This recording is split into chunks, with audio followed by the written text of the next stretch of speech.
আসসালামু আলাইকুম সুপ্রিয় দর্শক, আশা করি আপনারা সবাই ভালো আছেন। আজকের ভিডিওতে আমি আপনাদের জন্য অত্যন্ত গুরুত্বপূর্ণ একটা তথ্য উপস্থাপন করব। আজকের যে তথ্যটা নিয়ে আমি আলোচনা করব সেটা হচ্ছে স্টিকার ভিসা এবং ই ভিসা বা ইলেকট্রনিক ভিসা নিয়ে। অনেকেই আমরা মনে করি যে স্টিকার ভিসা যদি আমাদের পাসপোর্টে থাকে, আমাদের পাসপোর্ট অনেক মূল্যবান বা দামি হয়, বা আবার যদি ই ভিসা থাকে বা ইলেকট্রনিক ভিসা থাকে, সেই ই ভিসার কোনো দাম নাই বা গুরুত্ব নাই। সো এইসব বিষয় নিয়ে আমি আজকে আলোচনা করব। আপনারা যারা আমার ইউটিউব চ্যানেলটিতে নতুন, দয়া করে চ্যানেলটি সাবস্ক্রাইব করতে বলবেন না। সুপ্রিয় দর্শক, শুরুতেই আমি বলে রাখি যে বর্তমানে দুই ধরনের ভিসা আমরা পেয়ে থাকি। একটা হচ্ছে স্টিকার ভিসা, একটা হচ্ছে ই ভিসা বা ইলেকট্রনিক ভিসা। বর্তমানে ইলেকট্রনিক ভিসাটা অনেক জনপ্রিয়, অনেকগুলা দেশ এই ভিসা চালু করেছে। সো স্টিকার ভিসা আসলে সাধারণত আমরা থাইল্যান্ডের ভিসা বা সেনজেন ভিসা বা ইউরোপের ভিসা, কানাডার ভিসা, আমেরিকার ভিসা, ইউকের ভিসা, এইসব দেশের ভিসাগুলা স্টিকার ভিসা হয়। এবং এই ভিসাগুলা আপনাদের পাসপোর্টের মধ্যে পেস্ট করে দেওয়া হয় স্টিকারটাকে। আবার ই ভিসা এগুলা হচ্ছে যেমন দুবাই, উজবেকিস্তান, ভিয়েতনাম, মালয়েশিয়া ইত্যাদি, এইসব দেশগুলা বর্তমানে ই ভিসা দিচ্ছে। ই ভিসার জন্য আপনাদেরকে এমবেসিতে যেতে হয় না এবং এমবেসিতে আপনাদের পাসপোর্ট সাবমিট করতে হয় না। আপনারা অনলাইনের মাধ্যমে, অনলাইন পেমেন্টের মাধ্যমে আপনারা ই ভিসা পেতে পারেন ঘরে বসেই, আপনাদের ইমেইলের মধ্যে চলে আসে। আর স্টিকার ভিসার জন্য আপনাদেরকে এমবেসিতে পাসপোর্ট সাবমিট করতে হয়, আপনাদের এমবেসি ফেস করতে হয়। সো আমাদের অনেকের মধ্যে ভুল ধারণা আছে যে যদি আমাদের পাসপোর্টে বেশি বেশি স্টিকার ভিসা থাকে বিভিন্ন দেশের, তাহলে হয়তো মনে হয় আমাদের পাসপোর্টের মূল্য অনেক বেশি হবে। ইমিগ্রেশন অফিসাররা যখন দেখবে তখন মনে হয় আমাদেরকে আলাদা একটা সম্মান দেবে বা ভালো ভালো দেশের ভিসা আমরা পাবো।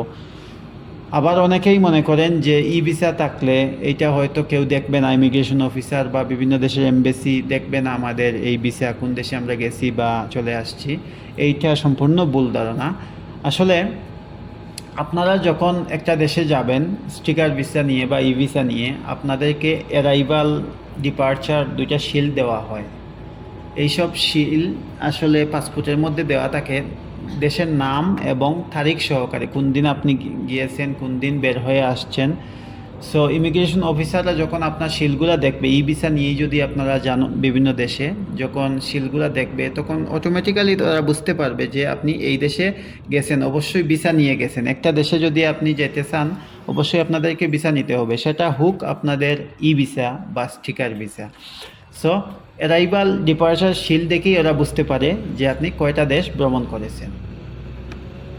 এটা মনে করার কিছু নেই যে স্টিকার ভিসা পাসপোর্টে লেগেছে মানে আপনার পাসপোর্টের ভ্যালু বেড়ে গেছে, এটা কিন্তু না। স্টিকার ভিসা আর ই ভিসা ভ্যালু প্রায় সেম। একটা সময় এমন হবে যে কোনো স্টিকার ভিসাই থাকবে না, পাসপোর্টে কোনো ভিসা দেওয়া হবে না, সব দেশেই ই ভিসা হয়ে যাবে। এমনকি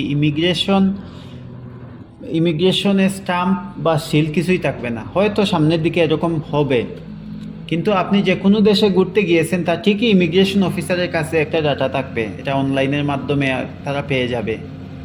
আমরা আরেকটা বিষয় সবাই ভুল ধারণা করি যে ভালো দেশগুলো স্টিকার ভিসা দেয় আর নর্মাল দেশগুলো, ছোট দেশগুলো ই ভিসা দেয়। এটাও আমাদের আরেকটা ভুল ধারণা। যেমন আগে অস্ট্রেলিয়ার স্টিকার ভিসা দিত, কিন্তু এখন অস্ট্রেলিয়ার স্টিকার ভিসা দেয় না, ই ভিসা দেয়। এখন যে অস্ট্রেলিয়া ই ভিসা দিচ্ছে, তা অস্ট্রেলিয়ার দাম কিন্তু কমে যায় নাই।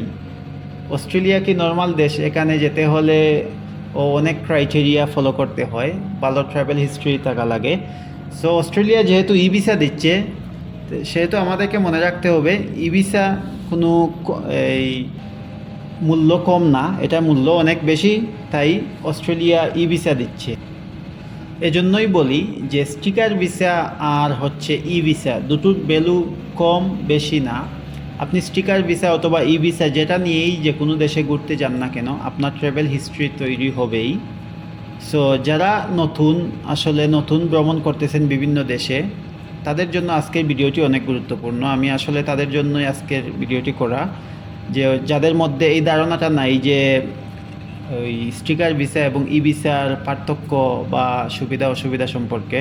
আর যারা জানেন, যাদের এই অভিজ্ঞতা আছে, আসলে আপনাদের জন্য অনেক অনেক শুভকামনা। আর যারা জানেন না, আজকের ভিডিওটি পুরোটাই দেখতে পারেন।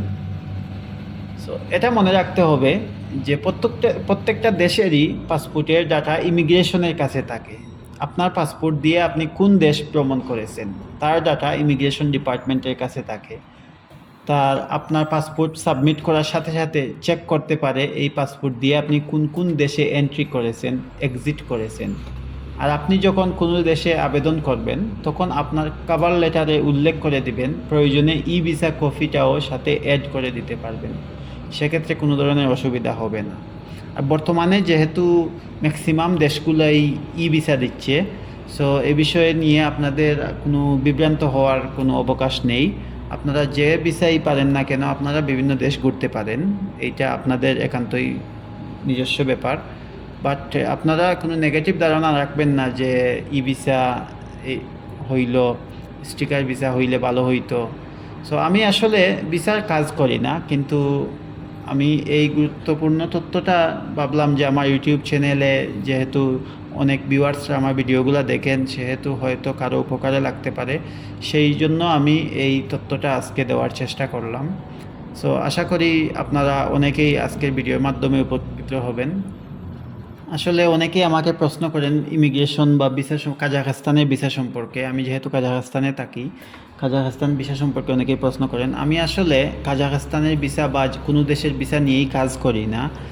বাট আমি আমার ইউটিউব চ্যানেল যেহেতু আছে, অনেক ভিউয়ার্সরা আমার ভিডিওগুলো দেখেন, সেহেতু আমি মাঝে মধ্যে বিভিন্ন গুরুত্বপূর্ণ তথ্যগুলো আপনাদের সামনে আমি উপস্থাপন করি এবং আমি চেষ্টা করি যে আমি 100% সঠিক তথ্যগুলো আপনাদের সামনে দেওয়ার, যাতে আপনারা বিভ্রান্ত না হন। সো আমার ভিডিওগুলার অপেক্ষায় থাকবেন এবং আবারও বলতেছি, যারা আমার ইউটিউব চ্যানেলটিতে নতুন, আজকে নতুন ভিডিওটা দেখতেছেন, আমার ইউটিউব চ্যানেলটা সাবস্ক্রাইব করবেন এবং আমার ফেসবুক পেজ মাসুম আহমেদস ওয়ার্ল্ড, সেইটাও আপনারা ভিজিট করবেন। আমার ইউটিউব চ্যানেলের প্রোফাইলে দেওয়া আছে আমার ফেসবুক পেজের লিঙ্ক, আপনারা সেইখানে অনেকগুলো ভিডিও পাবেন। এগুলো অনেক উপকারী লাগবে আপনাদের, বিশেষ করে কাজাখস্তান সম্পর্কে যারা তথ্য জানতে চান। আমার ইউটিউব চ্যানেলে অনেকগুলো ভিডিও আছে কাজাখস্তান নিয়ে। সো সুপ্রিয় দর্শক, আমি আজকের ভিডিওটি শেষ পর্যায়ে চলে এসেছি। আমি পরবর্তীতে আরও নতুন কোনো ভিডিওর মাধ্যমে নতুন কোনো তথ্য দেওয়ার চেষ্টা করব। ততক্ষণ পর্যন্ত আপনারা সবাই ভালো থাকবেন, সুস্থ থাকবেন। সবার সুস্বাস্থ্য কামনা করে আমি আজকের মতো বিদায় নিচ্ছি। আল্লাহ হাফিজ।